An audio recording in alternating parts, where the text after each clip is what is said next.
आदरणीय स्पीकर महोदय जी, आदरणीय मेरे सदन के नेता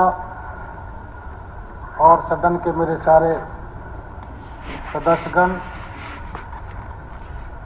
मैं राज्यपाल जी के अभिभाषण पर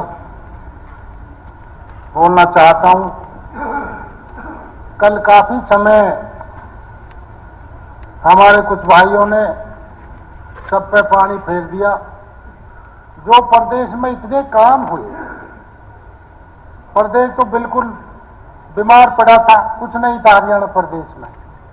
14 में जब भारतीय जनता पार्टी की सरकार आई तो प्रदेश में चहुमुखी विकास हुए। कितने कॉलेज बने, मेडिकल कॉलेज बने, कितनी हॉस्पिटल खोली गई, रोडों का नेटवर्क ध्वस्त हुआ पड़ा था, ध्वस्त हुआ पड़ा था। सारे प्रदेश में रोडों का नेटवर्क सुधारा गया। जहां पर ये बात करो, रोडों की बात मत करो आप। सारी उसी में है। जो हमारी जो शिक्षा के ऊपर माननीय भुक्कल जी कह रही थी, भाई इतने स्कूल बंद हो गए। अरे स्कूल कैसे बंद हो गए? उन्होंने तो कितना बड़ा झाड़ू लेकर के सारे हमारे कामों को 1 मिनट में निपटा दिया। 10 साल तीसरी बार भारतीय जनता पार्टी की सरकार हरियाणा प्रदेश में आई है, तो काम किया, तभी लोगों ने हमें मैंडेट दिया। तीसरी बार हरियाणा में सरकार आई, बिजली का बुरा हाल था, नौजवानों को रोजगार नहीं था, खर्ची खर्ची पे नौकरी मिलती थी, इतनी बुरी हालत प्रदेश की थी। बिजली 4 से 6 घंटे आती थी, 24 घंटे बिजली आती है।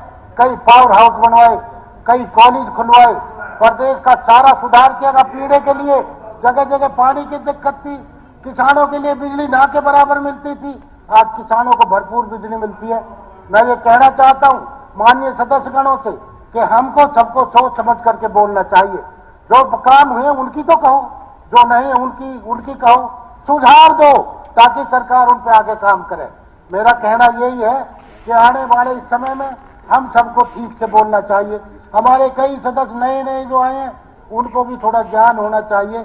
उन्होंने तो सब कुछ ही ऐसे कह दिया कि भाई प्रदेश में कुछ हुआ ही नहीं है। तो मैं ये कहना चाहता हूं, कई लोगों को आदरणीय मुख्यमंत्री जी ने कई नई योजनाएं, जो हमारे गरीब परिवार, जो बुजुर्ग कभी यात्रा पर जाते नहीं थे, उनके लिए स्पेशल यात्रा का इंतजाम किया है। और वो सारी जिन नौजवानों को रोजगार नहीं मिलता था उनको 25,000 एक बटन दबते ही सब लोगों को नौकरी मिली। जिन बेचारों के जेब में किराया नहीं था उन लोगों को नौकरी मिली। पहले बोली लगती थी नौकरियों में, सारा ऐसा काम होता था। तो मैं ये कहना चाहता हूं, हम सबको मिलकर के प्रदेश की हालत को सुधारना है। हम नेगेटिव में ना जाके पॉजिटिव में जहां सरकार को अच्छे सुझाव दें ताकि हम उन कामों को आगे ठीक से कर सके। हमने प्रदेश में जो कार्य किए हैं वो सराहनीय है, कतई उसमें कतई कोई दो राय नहीं। मेरे सारे कई पुराने नेता यहाँ पे, आदरणीय रघुवीर कादियान जी बहुत पुराने हैं, उसके आप जैसे बुजुर्गों को हमारे जो पुराने साथी सदन में बैठे हैं, हम नए लोगों को रास्ता दिखाना चाहिए। अच्छे कामों की हमेशा प्रशंसा करनी चाहिए। हम नेगेटिव ने जो अच्छे काम है उनको भी हम खराब बता रहे हैं, जो हो गए उनको भी नहीं कह रहे हैं। तो मैं ये कहना चाहता हूँ, हमारे इसमें सारा काम प्रदेश में जो तीसरी बार सरकार आई है, लोगों ने विश्वास जताया है। पिछली बार इतने भारी बहुमत से भारतीय जनता पार्टी की सरकार बनी है तो वो कामों के कारण बनी है, चेहरा देख करके नहीं बनी है। आदरणीय मोदी जी ने पूरे देश में जिस तरह से काम किए हैं, आदरणीय नायब सैनिक जब से आए हैं मुख्यमंत्री, हमारे प्रदेश में कितने चहुमुखी विकास हुए हैं। तो मैं कहना चाहता हूं सभी अपने माननीय सदस्यगणों से कि इस विषय पर थोड़ा विचार करके अगर बोलेंगे तो अच्छा लगेगा। अब मैं अपने क्षेत्र की 2-4 बातें करता हूं।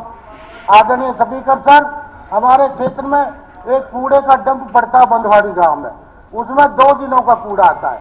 गुड़गांव अपने आप में बहुत बड़ा जिला है, तो वो फरीदाबाद में रोका जाए ताकि हम उस कूड़े को ठीक से निपटा लें, क्योंकि फरीदाबाद भी कोई छोटा जिला नहीं है, वो वहां पर रोका जाए। एक हमारे क्षेत्र में पानी की निकासी की बड़ी समस्या है, उस पानी गांव में भी आजकल बहुत बुरा हाल है, तो गांव में भी पानी की निकासी की समस्या का समाधान किया जाए।